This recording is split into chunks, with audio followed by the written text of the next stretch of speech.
നിങ്ങൾ കണ്ണ് കാണാത്ത ആളുകളെ കണ്ടിട്ടുണ്ടോ? ഉണ്ട്. എവിടുന്നൊക്കെയാണ് കണ്ടിട്ടുള്ളത്? ബസ് സ്റ്റേഷനുകളിൽ നിന്ന് കണ്ടിട്ടുണ്ട്. പിന്നെ റെയിൽവേ സ്റ്റേഷൻ, പോലീസ് സ്റ്റേഷൻ ഉണ്ടോ? അല്ല, ശരി. പിന്നെ എവിടെ? കോളേജസിൽ കണ്ടിട്ടുണ്ട്. അങ്ങനെ പലയിടത്തുനിന്നും കണ്ടിട്ടുണ്ട് അല്ലേ? ശരി. ഈ കണ്ണ് കാണാത്ത ആൾക്കാരെ കാണുന്ന സമയത്ത് നിങ്ങളെ മനസ്സിൽ തോന്നുന്ന ചിന്തകൾ എന്തൊക്കെയാ ഒന്ന് പറഞ്ഞാണി. അതന്നെ, പാവലേ. പിന്നെ അത് അവിടുന്ന് വന്ന ആൻസറാണ്. പാവലേ. പിന്നെ സങ്കടം. വേറെ പോട്ടെ. ഞമ്മക്ക് 2 കണ്ണ് അള്ളാഹു തന്നിട്ടുണ്ടല്ലോ, അൽഹംദുലില്ലാ. അടുത്ത് വേറെ എന്തെങ്കിലും? ഒരാൾ കണ്ണ് കാണാത്തൊരു മനുഷ്യൻ ഇങ്ങനെ ഒറ്റക്ക് നടന്നു പോവാണ്, നിങ്ങളിങ്ങനെ കാണുകയാണ്, ഹെൽപ്പ് ചെയ്യാൻ നോക്കും. വേറൊരു സാധനം കൂടെ വരൂലേ, കണ്ണ് കാണാതെ എങ്ങനാണല്ലേ അല്ലേ?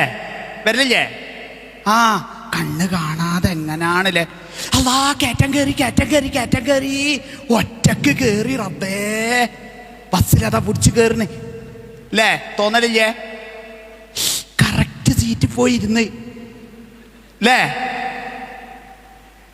ലൈമിൻ്റെ ഗ്ലാസ്, ഞാൻ ഒരു പ്രാവശ്യം ഹോട്ടലിൽ പോയി കുത്തിരിക്കുമ്പോൾ അതേമാതിരി ഗ്ലാസ് ചെയ്ത് കറക്റ്റ് എൻ്റെ അപ്പുറത്തുനിന്നൊരു പെൺകുട്ടി പറയും, എൻ്റെ മോനെ വെള്ളം എടുത്തത് ഒറ്റക്ക് കുടിക്കുന്ന. ഞാൻ എന്താ കാട്ടണ്ടേ? ഓക്കൊരു ഗ്ലാസ് കൊടുക്കണോ? അപ്പോൾ ഇങ്ങനെ കുറേ സാധനങ്ങൾ നമ്മളെ ഉള്ളിലുണ്ട്. പക്ഷെ ഞാനൊരു ചോദ്യം ചോദിക്കട്ടെ. അതായത് ഇപ്പോൾ ഒരു കണ്ണ് കാണാത്തൊരു മനുഷ്യനെ കാണുമ്പോൾ ഞാൻ ഫോൺ ഉപയോഗിക്കുന്നത് പോലെ കാണുന്ന നിങ്ങൾ, ഞാൻ ഒരു കുടുംബജീവിതം നയിക്കുന്നത് പോലെ, ഞാൻ ഫുഡ് കഴിക്കുന്നത് പോലെ, ഞാൻ പഠിക്കുന്നത് പോലെ, ഞാൻ വായിക്കുന്നത് പോലെ സ്വയം പര്യാപ്തനായി ഒറ്റക്ക് ഈ ചങ്ങായി കണ്ണ് കാണാത്ത ഈ മനുഷ്യനെ കൊണ്ട് വായിപ്പിക്കാനും പഠിപ്പിക്കാനും ഒരു ജീവിതം നയിക്കാനും കാര്യങ്ങളൊക്കെ ഒറ്റയ്ക്ക് ചെയ്യാനും എനിക്കെന്ത് ചെയ്തു കൊടുക്കാൻ പറ്റും എന്ന് ചിന്തിച്ചിട്ടുണ്ടോ? ഒന്നും കൂടെ ചോദിക്കാം. ഞാൻ ഒരു കാര്യം ഒറ്റയ്ക്ക് ചെയ്യുന്നു. ഞാൻ ഒറ്റയ്ക്ക് ഈ മോളെ, ഞാൻ ചൂണ്ടുന്ന മോളെ വീട് എവിടെയാ? മോളെ മോനോ? ടീച്ചർ. ടീച്ചർ. ടീച്ചറെ വീട് എവിടെ? ടീച്ചറെ കൊടുവള്ളി.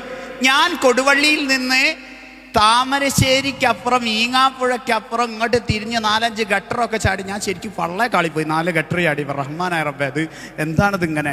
അപ്പോൾ ഏതായാലും ഇങ്ങനെ ഈ ഗട്ടറൊക്കെ ചാടി ഇങ്ങോട്ട് വന്ന് ഞാൻ ഇങ്ങനെ ഒറ്റക്ക് വന്നു.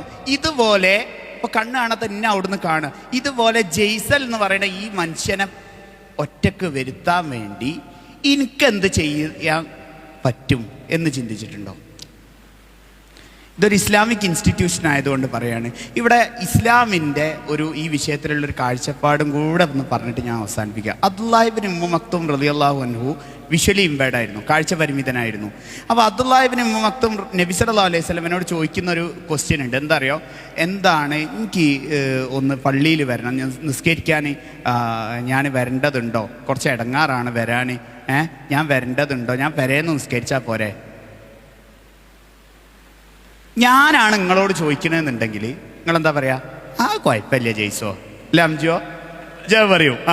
അത് കുഴപ്പമില്ല ജയിസോ, എനിക്ക് അവിടെ പെരയെ കുത്തർന്നോ? ഞാൻ പറഞ്ഞു ഓക്കെ താങ്ക് യു അല്ലേ, ഞാനത് പറയും. പക്ഷേ നബി പറഞ്ഞ എന്താ അറിയോ? നബി പറഞ്ഞു ഓക്കെ എന്നാ ആയിക്കോട്ടെ അവിടെ നിന്നോന്ന് പറഞ്ഞ് നബി. അപ്പോൾ അബ്ദുല്ലാഹി ഇബ്നു മക്തൂം തിരിച്ച് നടക്കുകയാണ്. നബി സല്ലല്ലാഹു അലൈഹി വസല്ലം വിളിച്ചു, അല്ല ബാങ്ക് കേൾക്കുന്നുണ്ടോ? നബി ചോദിക്കുകയാണ്. കേൾക്കുന്നുണ്ട്. എന്നാ ഈ പള്ളിയിൽ വരണം. ഓക്കെ, നമ്മളൊക്കെ കേട്ട കഥ അവിടെ വരെയാണ്. പക്ഷെ ഇതിൻ്റെ രസം എന്താണെന്ന് വെച്ചാൽ, ഇനി പള്ളിയിൽ വരണം, എങ്ങനെ വരണം?